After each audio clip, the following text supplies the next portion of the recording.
So angry. So dead.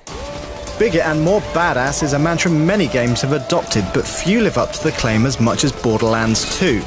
The success of the first game has enabled developer Gearbox to make a game that's much more ambitious in every way, yet retain the hallmarks that made the original so loved.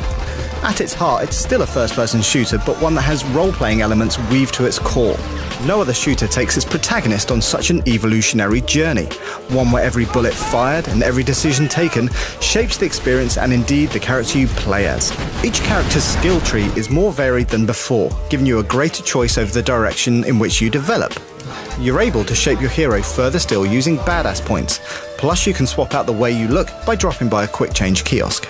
The enemies are bigger and more badass too, as Gearbox chief Randy Pitchford explains. There's, 5 or 6 times the number of enemies in Borderlands 2 that were in Borderlands 1. One of the things that is going to be in one of the limited editions, we created this piece of art, and it's what it is. It's kind of an outline of the scale of all of the characters and enemies in Borderlands 2. And so imagine this thing, and imagine here's the 4 player characters in this little box down here, right? And then all the little human enemies and monsters, and you can imagine these little silhouettes, hundreds and hundreds of enemies. By the time it gets over here, there's things that are giant. There's one thing that is off the scale of the page. You just see its legs because it's like that big. And we've got a rack hive in there, and it's about like that.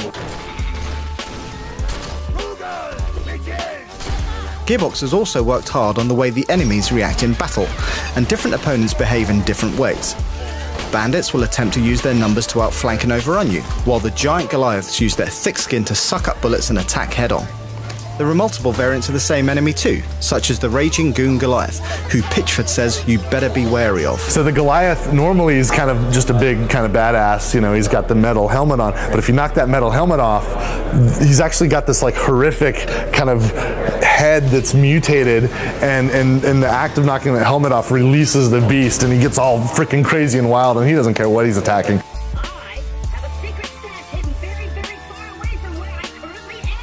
In addition to a beefed up enemy roster, many familiar faces return.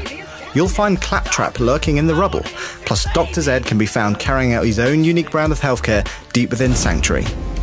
There are many new faces to encounter too, both in the relative safety of Sanctuary and also out in the wilderness. Take Tiny Tina. This pint-sized psycho has a beef with a bandit named Fleshstick, so she calls on you to invite him over to sort out their differences. This being Borderlands, there's no polite discussion over a cup of coffee, but instead the bandit is fried alive while you keep his mates at bay using the thing you know best, brute force. Interestingly, this is one example of the failable missions in Borderlands 2.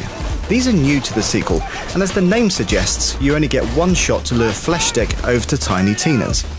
Screw it up and you don't get a second chance, or indeed the reward for successfully completing the mission.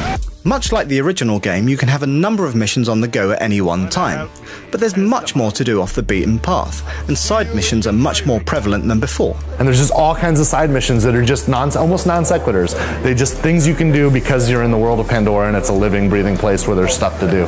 Ultimately though, Borderlands 2 is about taking everything the original did and making it bigger and better.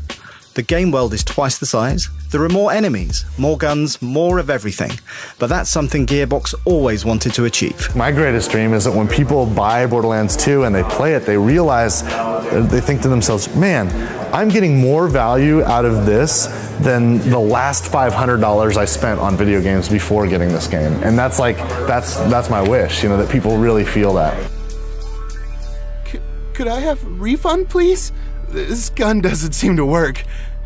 I don't know.